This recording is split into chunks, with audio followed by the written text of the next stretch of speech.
Hi, Mystery Recapped here. Today, I am going to explain a French drama fantasy film called Angel. Spoilers ahead. Watch out and take care.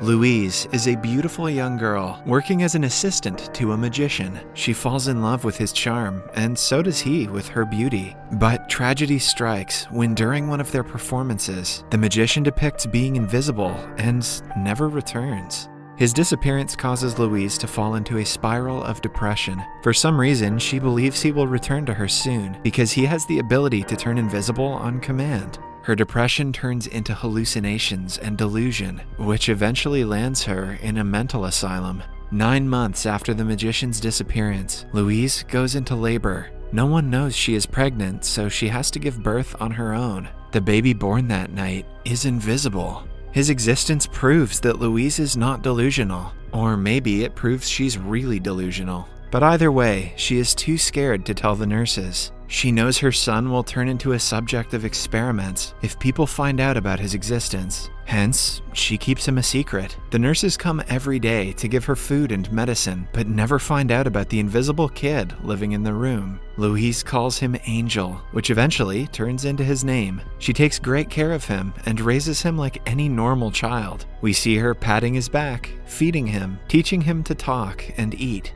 When he grows old enough, she uses chalk and the wall to teach him to read.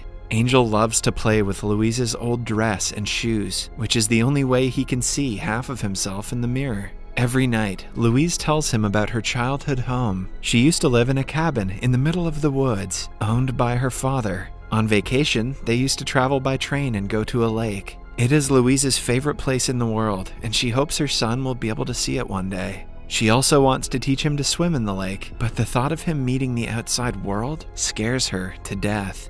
On his birthdays, Louise lights up rolled pages and puts them on top of 2 slices of bread to mimic a cake. Angel doesn't know any better, hence he never complains.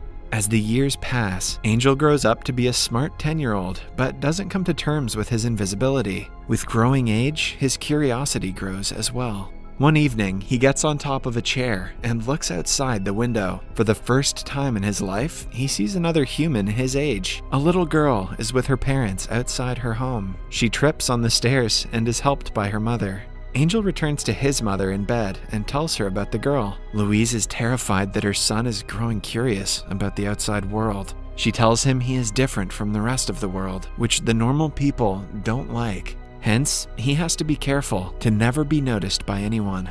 The comment makes a lasting impression on the kid, but his interest in the pretty neighbor doesn't die. He frequently watches her through the window and realizes she always plays the same 2 keys on the piano. He listens to it for as long as he can, hoping to meet her someday. One morning, Angel asks his mother what it is like to see herself in the mirror. Louise describes the feeling as seeing yourself a little more than you see other people. Louise always believed that her lover would come to her and Angel one day, but after years of waiting, she has fallen deep into depression. She barely talks to Angel nowadays. When she pulls away from him, he feels lonely and spends days drawing on the wall. One day, the pretty girl looks directly at him from the garden in front of her house. Angel feels nervous and runs to tell his mother, who turns away without saying a word. Later, Louise is brought outside her room by the nurses. Angel takes the opportunity to run outside without being noticed. He walks on the grass, away from the cold marbled floor, for the first time in his life. A few minutes later, he ends up in front of the pretty girl, who is playing on a swing. She feels his presence and asks him to come closer. A stunned Angel asks if she can see him and finds out she is blind. Her sense of smell and touch is heightened, which is why she can feel his presence nearby. Angel, who has never seen himself before, feels like he exists for the first time. The girl introduces herself as Madeline and touches his hand. They talk for a minute before Angel gets nervous. Madeline makes him promise that he will come again before he runs away. She has no friends because of her disability, so talking to someone her own age is as delightful for her as it is for Angel. He returns to the room with the nurses and lays beside his mother. By now, Louise has stopped smiling altogether. Angel tells her he has a girlfriend, but she shows no reaction. He goes to meet Madeline again as soon as he can. She touches his face and can see him clearly in her imagination. Angel also tells her that he watches her from the window and loves to hear her play the piano. Madeline laughs because she only uses 2 keys and has never played a melody. The two play hide and seek for hours, even though one of them is invisible and the other is blind. Soon, the two become inseparable, and Angel starts spending most of his days with her. One day, they take a step forward and kiss. Madeline can perfectly guess what part of her body Angel is looking at because she can feel his gaze. "I may not be able to see out of them, but my eyes are up here, buddy."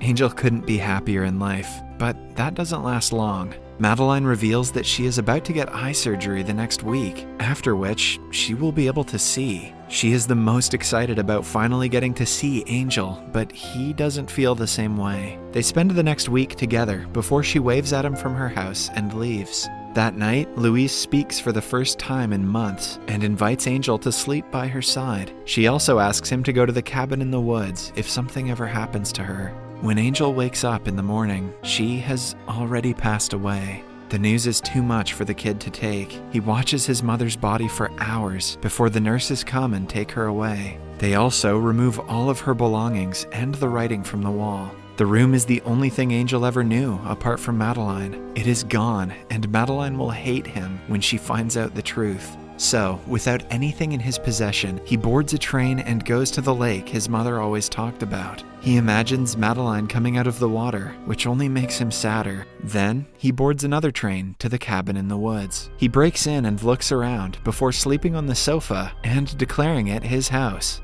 Weeks turn into months, and months into years. Angel is now a grown man, evident from his raspy and manly voice. He has only talked to himself for years, but still hopes he will get to see Madeline someday. Then, finally, one day, she arrives at the cabin. Angel feels like he is in a dream and cannot stop looking at her. He stands right in front of her, but even with her recovered eyes, Madeline doesn't see him. For the next 2 days, she goes around the nearest town and asks people about him. It turns out she has been looking for him since she returned from the hospital. Madeline knew about his mother, but the asylum had no records of his existence. Hence, she did more research about Louise and found out about the cabin. That day, she also visits Louise's grave and leaves a letter for Angel. It says that she is back and asks him to come to her.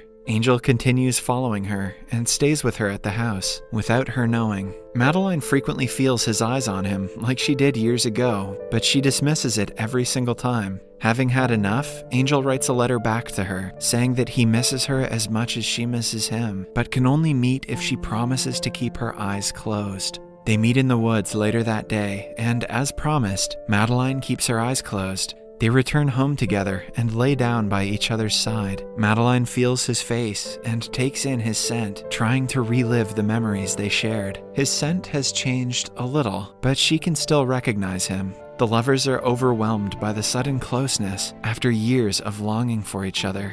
In the following scene, Madeline is blindfolded and naked with Angel on the bed. Angel asks her how she felt when she first regained her vision. Madeline describes it as a strange experience. Before, she thought the things in the room only existed when she touched them. A bouncy ball would disappear from the face of the earth when she threw it at the wall, and then it would reappear again when it touched her hands. But when she gained her vision, she realized the ball was always there. Similarly, she found out that many things in her room exist simultaneously, not just when she touches them.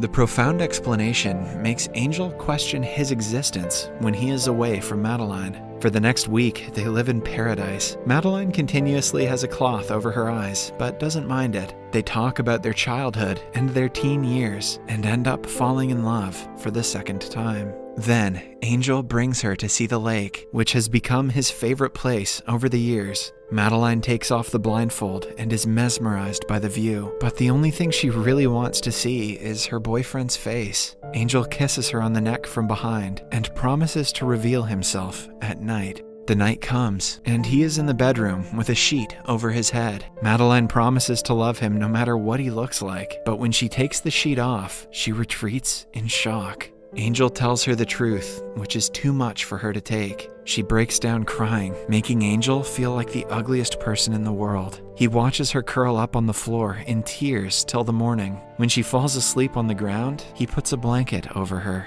It wakes Madeline up from her sleep. She says she is ready to keep her eyes closed for life if it means they can be together. But Angel doesn't want that. He doesn't say anything to her face, but registers that she has to be blind to actually love him.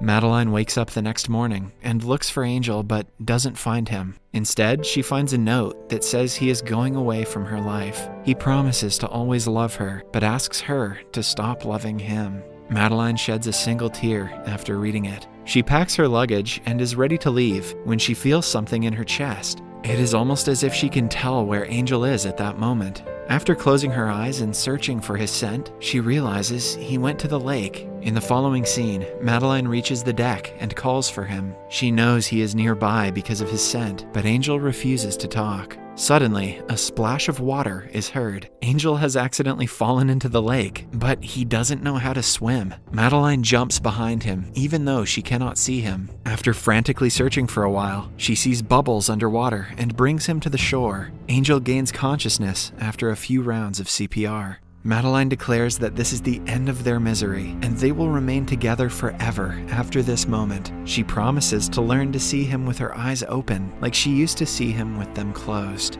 In the following montage, we see the couple living a happy life together. They play, fight, talk, and make love, like any normal couple. Sometimes, Madeline puts makeup on Angel, and they laugh at the absurd result. Eventually, she gets pregnant and gives birth to a visible baby. The couple starts their own magic show, which becomes a hit. In the last scene, we see them swimming together.